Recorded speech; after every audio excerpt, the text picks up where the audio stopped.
ఆనంద భంతే చెప్పిన కొన్ని ముఖ్యమైన బౌద్ధ సూత్రాల సారాంశం ఇదిగో మీకోసం. ఈ మాటలన్నీ ఆనందుడు అప్పట్లో భిక్షువులకు ఒక రాజుకు చెప్పినవి అన్నమాట. అసలు బౌద్ధ ధర్మంలో లోకం అంటే ఏంటి?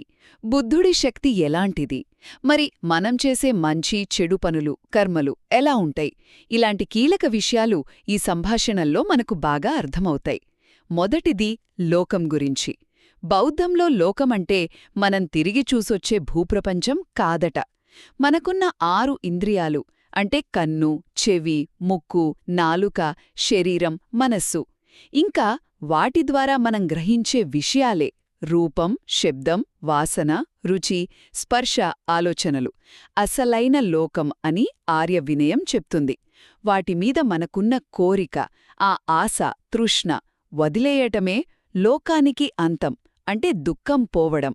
అంతేగాని ప్రయాణించి లోకం చివరకు వెళ్లడం కాదు. బుద్ధుడు కూడా ఆనందుడి ఈ తెలివిని మెచ్చుకున్నారు.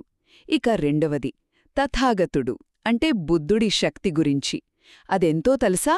అపరిమితం. ఆయన అనుకుంటే చాలు తన గొంతును, తన ధర్మబోధనను ఎన్నెన్నో విశ్వలకు, అనంత లోకాలకు కూడా వినిపించగలరట.